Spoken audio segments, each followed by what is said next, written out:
Hello everybody, welcome to my channel. I am Kyle, and for today's video I will be showing you guys a quick little tutorial on how I make this style of puffy paw. It's not completely finished, as you can see, but these are my four-fingered puffy paws.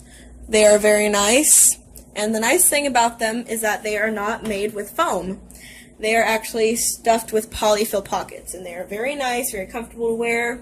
So today I'll be showing you how I make them. Now here I have all the stuff that you will need. You will need a basic needle and thread. Doesn't matter what color of thread, you won't be able to see it anyways. Some kind of writing utensil. In this case I'm using black fur, so I will be using white. You'll need an X-Acto knife for cutting the fur. You'll need some scissors, some stuffing obviously. I use polyfill, very nice. You'll need a fursuit brush, just regular dog brush. You'll need some fleece for the paw pads, or if you want to use felt, that is fine too, but I prefer fleece. And you will need your fur, which I don't have a little scrap of right now. It's all in a big jumble. But you will need your fur. I'm using black, so yeah. And you will also need paper to make a cutout, which I will show you how to do later. This one has been used a handful of times, so as you see, it's not in the best condition. But you will need paper and a pencil to make a trace out.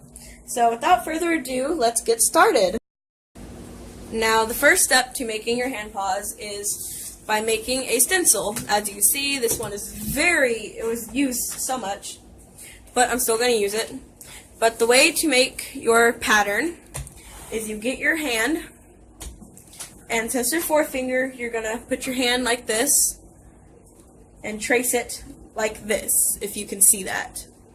And once you do that, you trace all the way around, like that. Just draw the shape in which you want your fingers to be and the rest of your hand. And since mine are toony, they're all rounded and cute and such. So after you do that, draw out the patterns, like different colored fingers or anything like that, if there are any, and then cut out the pattern, leaving a seam allowance, which is this big gap right here. It gives you room to sew. Now that you have your pattern all cut out, what you're going to do is you're going to cut off the fingers.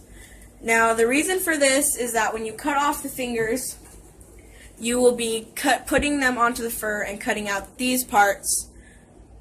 So yeah, after you have your stencil, just cut out the fingers. Now I have the fingers all cut out, and the wrist part. You can now actually get your fur and start tracing.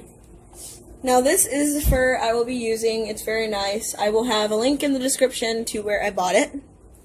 Anyways, just get your fur, and after you cut it, you need to brush it out to get all the excess fur out. And so that's looking really nice. Once this is done, you can flip it over and start tracing. And when you start tracing, make sure that the fur is flowing towards the top. So when you put the wrist on there or the fingers, make sure the fur is flowing towards the tips of the fingers. Now, if you do accidentally make it face backwards or sideways, you can fix it by getting a blow dryer and blow drying the fur a little bit and brushing it out as you go. And after you do that, it will naturally flow towards the fingers. So, yeah. Now, I hope you could see, but I have my fingers traced out. And once you trace them out, you will cut them out using an X-Acto knife. And what this does is, instead of using scissors, you use this because it leaves the fur all intact. It only cuts the backing if you don't press too hard. So now you just cut them out, and yeah.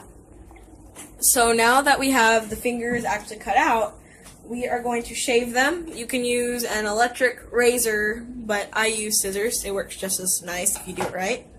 But now you'll shave the fingers, and be careful to get an actual clean shave.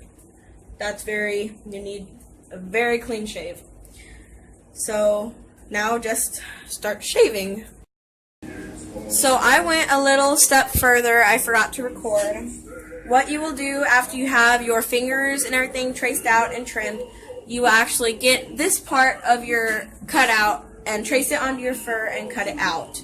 I have done that, and after you do that, you will sew the fingers on so that it all connects. And so now we will cut out the other side of our hand, which will be the front. I now have both of them cut out and both of them sewn, so I will now start working on the paw pads. And what you will do is, as you see what I did here and on all the other fingers, is you will draw where you would want the paw pad to go and cut it out. So let's do it. Okay, I've cut out all the paw pads and placed them in places where they need to go. And now we will sew them on. But we will not be cutting out holes for them to go. We will actually be sewing them on top of the fur. So let's do that now. Okay, I am back, and we have the paw pads now sewn on. So now what we will do is we will line the back part of this because you don't want to see all of this. So we'll now start lining the back part, and how you do that is you take your stencil or your pattern. I made myself a new one. You get this, and you get your fleece, trace all the way around it, and then all you'll do is when you cut it out, you will sew it to this part. There will be no openings. You will just sew all the way around like that. And when you trace it out, if you can see, it will look like this.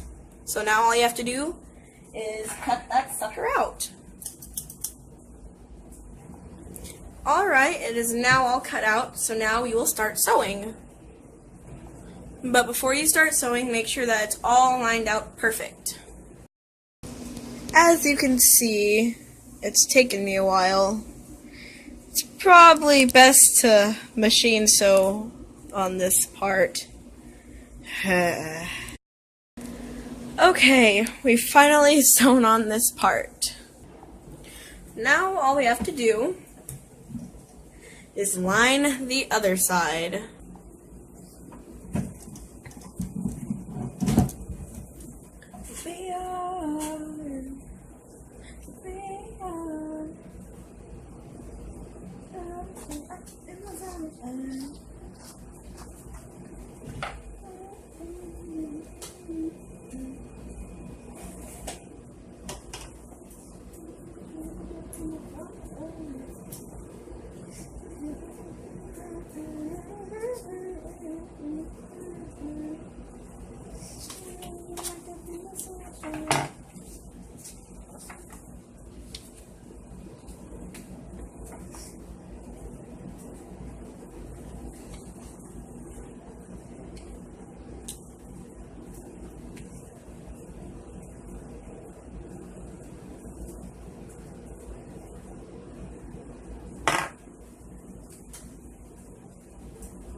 Now that that's all traced, we can start cutting out this bad boy.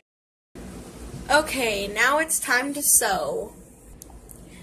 Okay, so I forgot to mention that whenever you cut this part out for the inside, you have to cut off the fingers because you will be sewing that back on, and that will give you a place to sew the padding on, I guess. But yeah, cut the fingers off. Now we are going to make the pockets, which are kind of difficult. What we are going to do is, like I said before, we're only going to trace out the fingers. When we do that, we will cut them out and sew them all the way around here, but leave this part open. After we do that, we will stuff it with our stuffing and then close it back up.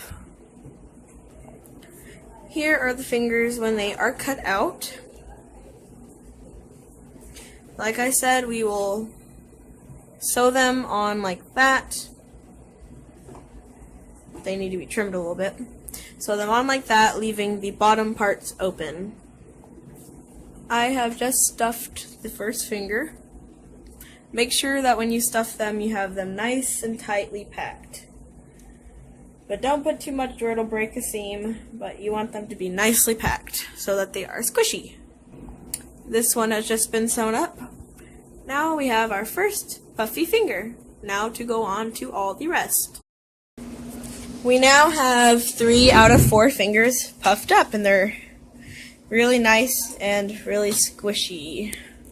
So now all we have to do is puff up this last one. Now all the fingers are puffed up and they look really nice. Now all we have to do is sew these 2 pieces together. You want to sew them inside out to where the fur is on top of one another.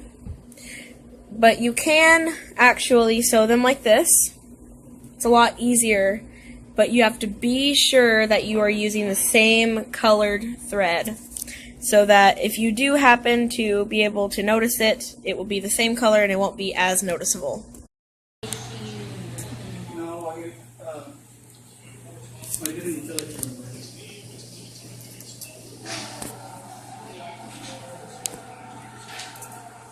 Letting people get in. There's piles that are out there. Yeah.